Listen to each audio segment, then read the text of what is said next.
everybody, to another episode of the Junkyard Dawgcast. I'm Jordan Hill. With me, as always, is Rusty Mansell and Kip Adams. Kip, back on the podcast. How you This doing? thing on? This thing on?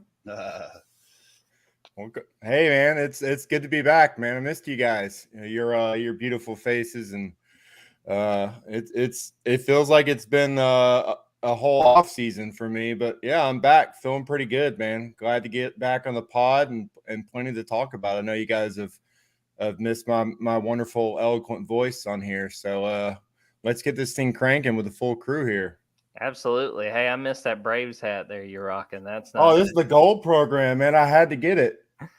had to be all over. A lot has happened, it feels like, since the last time, Kip, you were on. And let's jump in. We're going to really focus a lot of today's podcast on GDay, but we'd be remiss not to talk about the news from over the weekend. Amarius Mims going into the transfer portal. Also, Clay Webb, another offensive lineman as well. Rusty, I want to throw it to you and just, with the situation with Amarius Mims, how it's played out, just sort of your biggest takeaways or sort of what we need to know as Mims looks like he's going to be headed elsewhere. I mean, that's kind of the day and age of college football. I mean, this is a young man that was a top 10 player in the country. I think he's an elite offensive tackle prospect. I think everyone that evaluated him in high school knew that he was a little raw. He had to grow into his body. He had to get stronger. But there's only so many players like that are that big, can bend.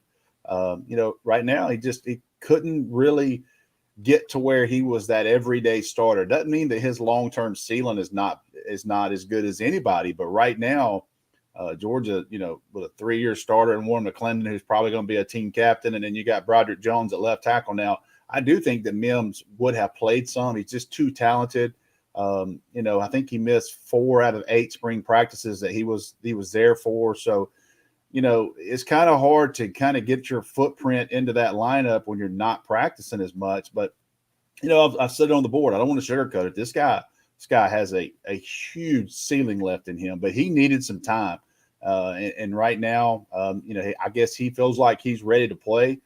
Certainly NIL will be involved with him as a free agent, basically, for lack of a better term now in college football. But, you're going to see these things from time to time. And Amarius Mims is at a place that right now Georgia has 2 guys that are basically returning starters. Broderick Jones played a little bit. Obviously, the national championship game, he got a chance to play. Broderick Jones is in the same situation that Amarius Mims was. He was raw coming in, and he needed time. He's polished up, and he's ready to take a firm grip on that left tackle spot. And Warren McClendon, like I said, I mean, he's a hardworking, respected guy. He's a team leader. I don't see anyone unseating him right now. So there's kind of Amarius Mims is, that I heard it yesterday. If you're not playing, you're not staying, and that might be. With a lot of these kids, we're going to see a wild next 2 weeks in college football. There's going to be some guys leave all over the country, different places. So it's just kind of this day and age, and he's going to end up somewhere else. He's at Florida State right now. I have kind of stated I thought Miami was in good shape coming into this thing. So we'll see if he makes a trip to Miami. But, it's not an ideal situation for Georgia because you lose a kid that's probably going to be a potential very, very high draft pick if he continues to develop. It gets 1 full season in Athens, a spring practice, and he's gone. That's just the way it is in this world today. For sure. I mean, that's sort of the nature, like you said, Rusty, of college football now that, these talented guys are going to see if they can play and try to see the field as quickly as they can. Obviously, we'll keep everybody on top of what the situation is and obviously wherever Marius winds up playing. But let's turn the page to what's going to be the big talk for us, especially on Saturday, is GDay. Have a chance to go out there and watch Georgia in the spring with their annual spring game. I'll start with you, Kip. What's sort of the big expectations for you or what you really want to see out of this scrimmage before Georgia, closes off its spring and, the focus becomes summer leading into fall camp? For me, it's really the pass catchers. I want to see, obviously, with Jermaine Burton, now at Alabama, you want to see who's going to kind of step up. You got some guys injured. Brock Bowers not out there. Darnell Washington not out there. So, who is going to help them in that passing attack that we're expecting to still, take another step, at the quarterback position. I don't think we've seen this offense really realize its potential yet. There's still upside there. There's still upside with Stetson Bennett. And I think the Georgia coaching staff will tell you he wasn't the same quarterback last season as he was in 2020. And with a full offseason, they would expect him to be even better going into year 3 under Todd Monken. So I think for that passing attack to take the next step, you're going to have some guys step up as well. So I want to see Dominic Blaylock out there coming back from injury. All reports are this spring that, he's getting, better and better and closer to being 100%. That's huge for Georgia. He was a guy that, made a lot of plays as a true freshman and figures to, potentially be a big part of this offense. And then obviously Eric Gilbert. I mean, you want to see him out there. If there are two guys who can step up and fill, the loss of Jermaine Burton, I mean, it's Gilbert and Blaylock, just two guys that have that same kind of talent level and ability to really make a difference in Georgia's offense. So I want to see those guys out there and see how they look, and just seeing them out there, will be good after not being able to see either one of them last season for Georgia. I mean, that's basically 2 big off-season transfer pickups for Georgia. The people don't really look at it that way. All they look at are the guys going, out the door to other schools. But Georgia's potentially adding 2 guys, big-time difference makers. I mean, if they were in the portal right now, they'd be in that top 10 overall, portal rankings for 24/7 Sports. They would definitely be in there. So I just think those are guys that, again, could help Georgia's offense take that next step and be one of the more prolific offenses in college football. No doubt. I mean, I feel like those two will be people definitely to watch on Saturday. There's just a lot of intrigue for me, which, honestly, I didn't know coming in before the spring really started, what would be the areas to really watch. But there's a lot of storylines kind of around this scrimmage. And obviously, we're only going to see so much of some of these guys, especially some of the first teamers, some of the guys we expect to really contribute. But kind of bouncing off of what we opened this podcast with, I'm really interested in the offensive line, just seeing the alignment, seeing this second team offense as well. The question throughout the spring has been offensive guard. We feel like, talking about Broderick Jones and Warren McClendon, they've got the tackle spots, it seems like, pretty well in hand.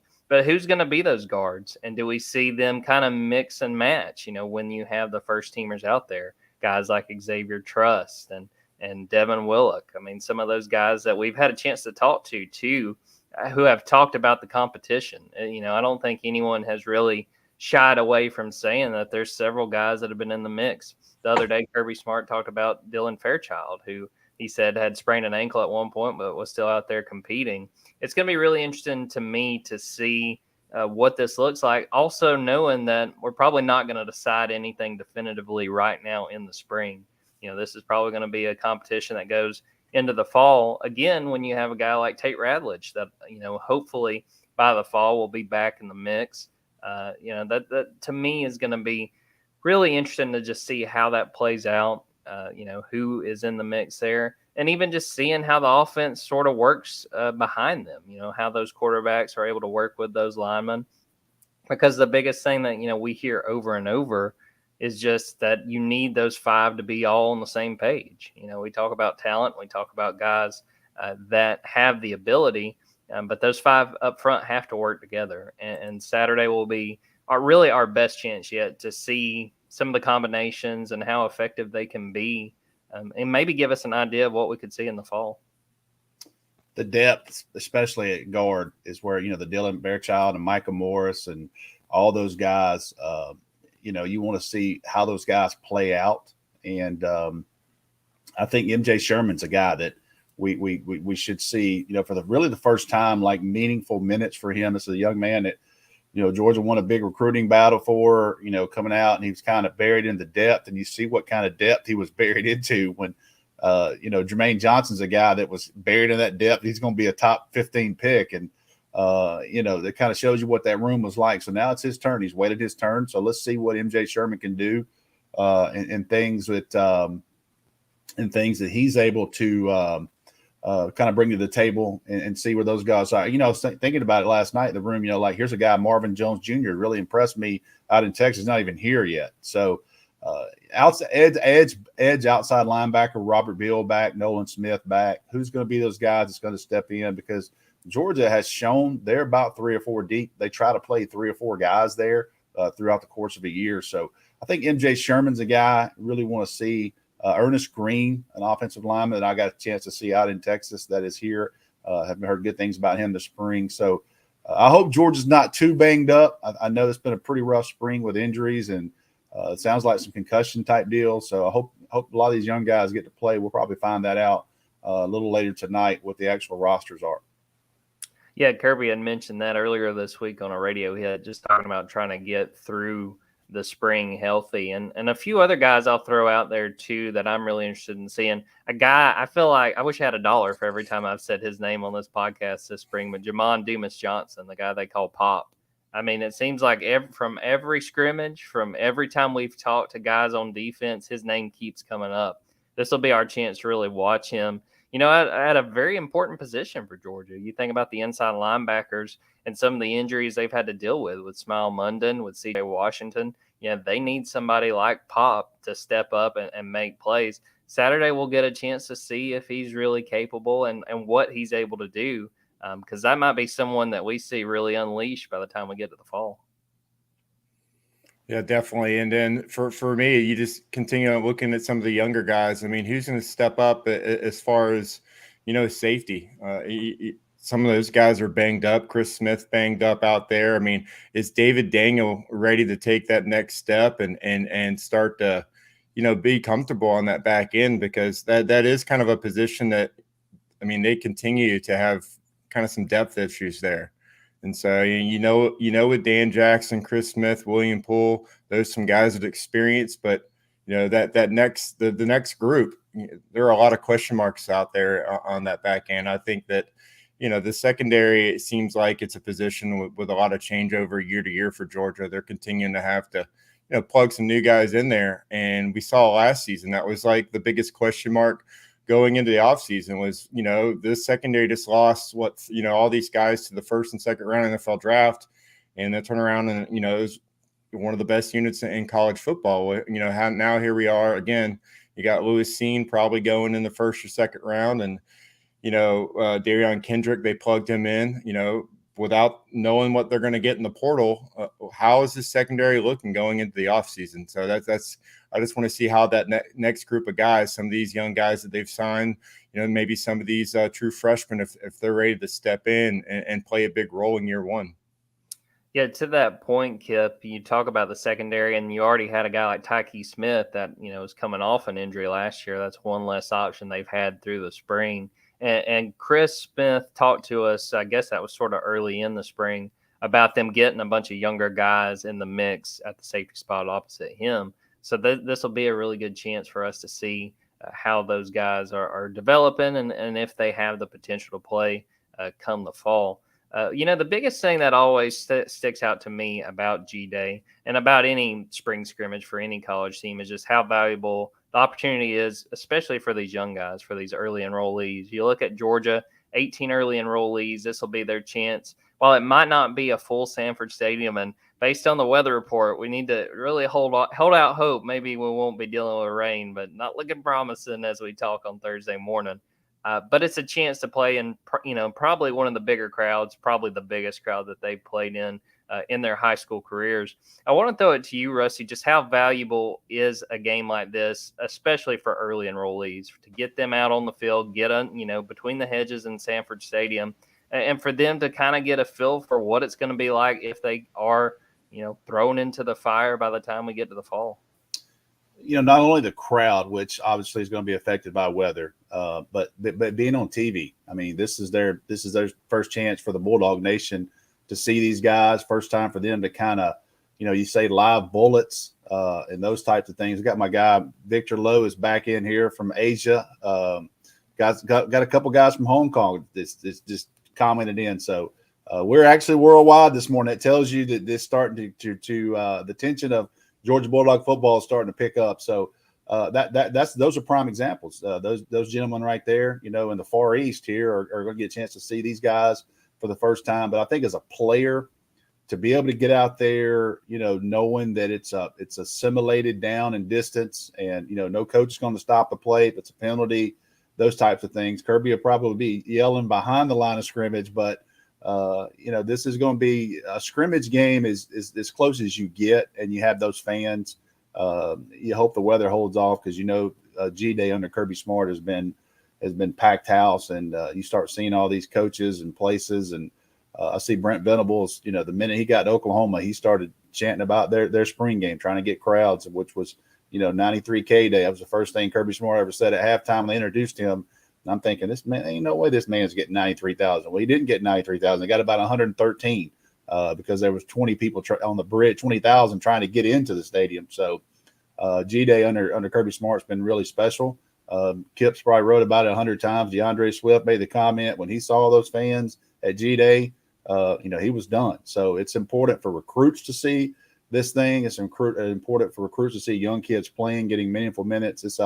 It's an entire process with this thing, but we talk about obviously quarterback reps, and that's one thing you kind of hope the weather holds off. So you can see these kids ripping around in some dry weather.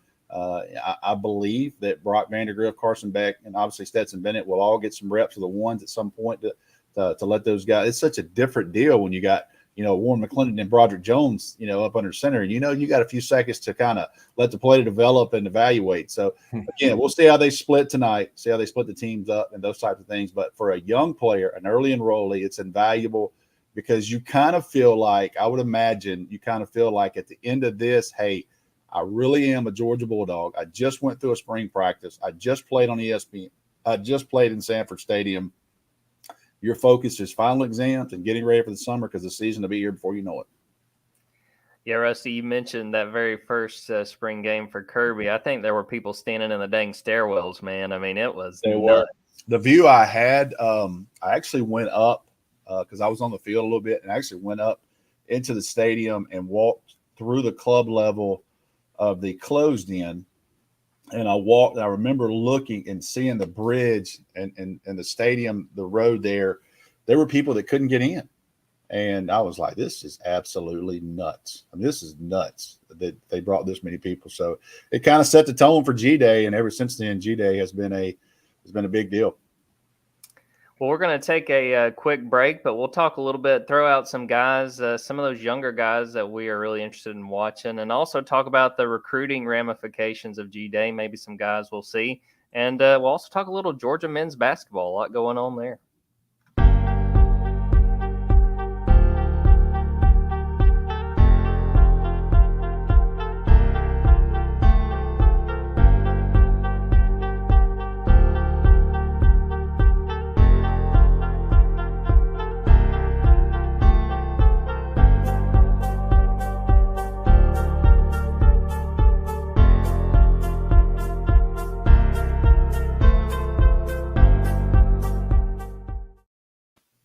Well, yeah, everybody, like we were talking about just before that break, GDay, obviously a lot to try to predict and sort of, look out for, people we want to look out for. And I'll throw it to you in a second, Kip. I want to give a couple guys that I'm really interested in seeing, specifically some of the early enrollees.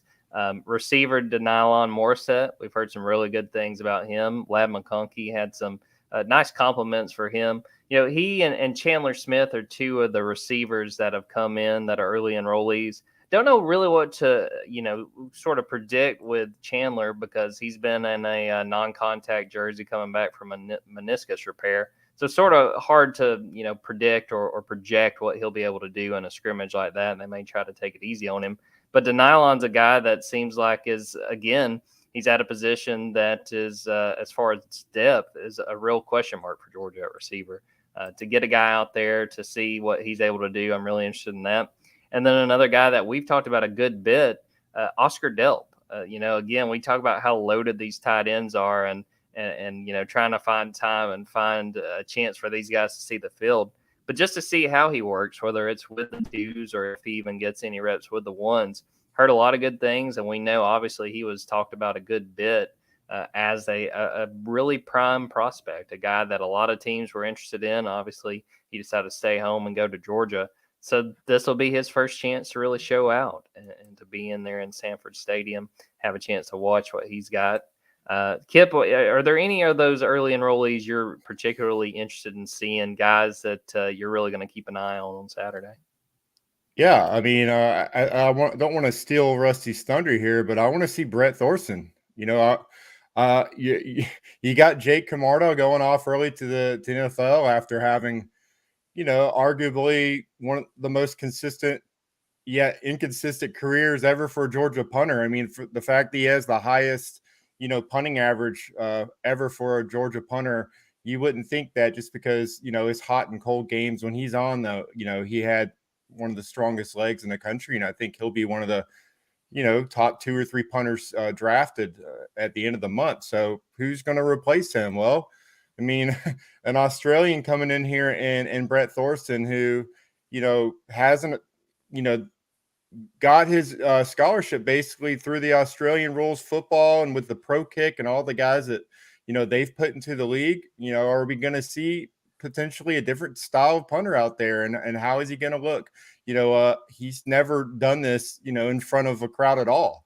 So you talk about the high school players playing in front of, the 5,000 or 6,000, maybe 10,000 if they made it to the state championship. I don't think Brett's played, in front of 1,000 people possibly. And so it's going to be that moment, are you, when the lights are on, are you going to be able to perform that moment? So I think that's definitely something that Kirby Smart wants to see. How does this guy handle pressure? If you got Nolan Smith coming off the edge, or, one of these guys coming at you, is that going to be something new for him? How much has he seen this spring of that? So, that's obviously going to be big because they've had great production from their punters under Kirby Smart. It's just, it's been a big part of how they've been able to kind of flip the field, win the battle of inches there, and put their defense in good positions. So that's something I really want to see. And then, I want to see Gunnar Stockton. What is the future at Georgia quarterback position, after Stetson Bennett? Because I think we feel pretty good about where Stetson Bennett is right now. I think, all this offseason talk about whether there be a quarterback battle, I think, not giving Stetson enough credit for the fact that maybe he has a chance to get even better. And I think Kirby Smart's tried to push him to do that, that he still has more upside that he hasn't reached. So but I want to see next season. We know Georgia's going to have a new starting quarterback. So Gunnar Stockton's probably, as our former colleague Jake Rowe would say, I mean, he's drinking from the water hose right now, trying to pick up this playbook and catch up to these guys. You have guys that have 1 or 2 years of a head start on him. How quickly is he able to adapt and get up to speed on that playbook? It's going to say a lot about how well he's able to push Brock Vandagriff and Carson Beck next year for that starting position. So I think, obviously a lot of fans will want to see Gunnar Stockton. They want to see Brock Vandagriff as well. But, yeah, is this guy the future at Georgia quarterback? And, what does he bring to the table? Seeing him out there, is he going to be allowed to make plays with his legs? So I just want to see how they utilize him and maybe what the offense might look under him under center, because it could be him next year. Honestly, there's going to be no shortage of guys that we want to watch. I mean, heck, I'm sitting here thinking about kickoff specialists. Georgia's going to have a new kickoff guy. We can, if they wind up having any kind of kicks, I don't know if they're going to return or not. But, I mean, there's no shortage of things to really keep an eye on and watch and sort of study to see if we can figure out what we might see in the fall. Well, looking toward GDay, obviously it's a big day because of the scrimmage and a chance to get a lot of guys out there. But Rusty, you talked about a few minutes ago about the recruiting implications that come out of GDay. What are you hearing just in the lead up to GDay? If there are any guys are going to be here, and even just generally speaking, how important a good showing and, again, if the weather works out, a good crowd can be for Georgia on the recruiting aspect. Well, still working on a list. I made a post a couple of minutes ago on the Junkyard, have a list up by 1 p.m. today. So. But I think kind of the early headliners is Justice Haynes, the running back, 2023 running back out of Blessed Trinity. We talk about him, obviously the Veron Haynes connection. This is a major target for Georgia. Gabe Harris, outside linebacker out of Valdosta, the edge guy that I feel like Georgia's in a good spot with him. Former Florida State commit. So you look at a guy like Madden Sanker, offensive lineman over at South Paulding's, a guy that Stacey Searles recruited at North Carolina. Georgia was recruiting him before. He took that over. So there's going to be a lot of it's a lot more in-state flavor. And I think, in the past, GDay has been such a star-studded event kind of deal But these kids are taking so many visits now. They're visiting places every single weekend. So, you don't get that, hey, just wait until this GDay to come. Like, if you can come on. So I think that it's probably not going to be, as deep as list as we've seen in the past. But if you go back and look at the last 4 weeks and what's been going on in Athens, they've had a ton of big time 5 stars every. I'll just write randomly a 5 stars in town on a Tuesday. Those types of things, and that's kind of where they are. But working on a good list, it'll still be a really good list. But I think people need to understand that these things are a lot more spread out now. They're not just concentrated on one particular spring game. But Hakeem Williams, a wide receiver out of South Florida, coming back again. That's a major target for Georgia. And I'm working on another guy, trying to get him confirmed as another wide receiver that I absolutely love. And Brian McClendon, Georgia wasn't really on him, but when he got the job, Brian McClendon went straight after this guy. So if I can get him confirmed, he'll be in town this weekend. We'll have that up on the Junkyard, and probably no later than 1 o'clock today. I saw Victor Lowe asked about watching the GDay game. It'll be on ESPN2, so that'll be an opportunity for everybody to watch it there. Yep. Kip, any other thoughts on GDay before I kind of turn the page and talk a little men's basketball? Well, it's also, the first time everyone's going to get to see the new coaching staff, some of the new coaches at work. And you talk about Brian McClendon. I mean, as far as recruiting, I think Rusty mentioned him. I mean, Hakeem Williams is probably a guy who gets mentioned on the Junkyard as much as anyone. That's that big time receiver prospect. That's always one of the first positions discussed in recruiting for Georgia. Can they get elite wide receivers in there? I don't even know where he's ranked right now, but I know Hakeem Williams has got to be at or near the top of the board for Georgia's wish list at wide receiver, a guy that's 6'3", 195 pounds, but I mean, he plays like he's 6'6" when the ball's in the air, and with his ability to get downfield, that's just that's the skill set that Georgia loves on its offense. And I think that he's a guy. I mean, he can work out of the slot. He can get separation. I just think he's kind of that complete wide receiver that Georgia is really looking for, and so having him on campus again, I think, is huge as he starts to get prepared for these official visits in June. I know, Alabama's heavily involved in there, Texas A&M as well. That's going to be a big battle, over the next 2 months. So getting them on campus is big for Georgia. And I think they have an official visitor still. That's still happening as well. And Justin Rhett, he's a Notre Dame commitment, cornerback out of Las Vegas, Nevada. Bishop Gorman, a huge program out there. I mean, that's a guy at 6'1", 195 pounds that, I'm sure Georgia's taking a long look at. And the fact that he's going ahead and giving Georgia an official visit here in April, it means, he's taking a long look at Georgia as well. So that's just something that we'll be watching this weekend as well. But like Rusty said, we've mentioned that Kirby Smart's style is whatever time, whatever day you can get here, just get here. And we're worried about the rest later. So I think they're going to have a pretty solid visitor list, weather pending. But I don't think that's really something that, as far as people that follow recruiting, I don't think it's something they really get worried about, because most of the hay's already in the barn as far as getting guys on campus and allowing guys to see what Georgia's team is going to look like this season.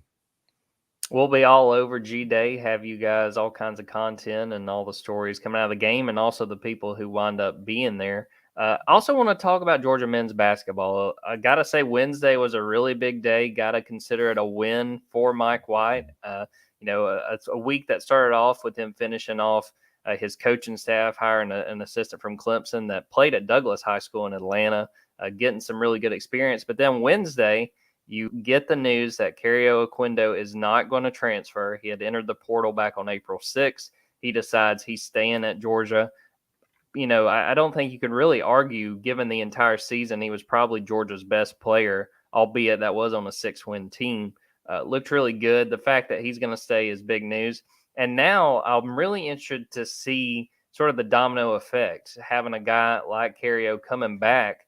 We learned last night that Georgia's got a couple of really talented guys that are going to come on and be in Athens this weekend, kind of along with the GDay festivities. Terry Roberts, a point guard from Bradley, who, no coincidence, he played with Cario at Florida Southwestern State. and he had mentioned a few weeks ago, I guess that might have been last week, that there is appeal of getting to play with Cario again. Because I remember seeing that and thinking, Georgia's in the mix with this guy. We'll see, obviously, if Cario decides he's going to stay or not. Oquendo is still on board, and obviously they may be adding a talented point guard on top of that. And then another guy, Matthew Alexander Moncrief. He's a power forward from Oklahoma State, a guy from Canada, a guy that the big thing to me that makes him a very interesting guy. He averaged something like 9 points as a freshman 2 seasons ago at Oklahoma State. But the thing that I think puts Georgia in a really good position, one of his lead recruiters at Oklahoma State was Eric Pastrana, who is now on Georgia's staff with Mike White as an assistant coach. So these are 2 really talented guys. Right now, Georgia has 8 scholarships that they can use as it stands with the people that have left and gone into the portal. This is a big opportunity for Mike White and the staff. I mean, they've got talented guys that looks like are at least interested in seeing what they have in store in Athens.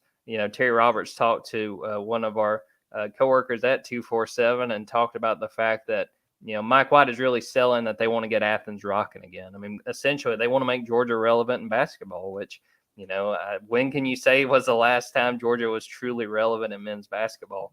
It's a big opportunity. I think Wednesday was offered some promising news about Georgia basketball, but we'll get a chance to see if Mike White and his staff are able to capitalize on it, bring some more talent in, and build up and get ready for trying to take some steps forward going into 2022-23. All right, guys, I think that just about does it for this episode. Appreciate everybody listening. Appreciate everybody watching, tuning in. We're going to get out of there on that for Kip Adams and Rusty Mansell. I'm Jordan Hill. Make sure and keep an eye out for all our GDay content. And until next time, take care.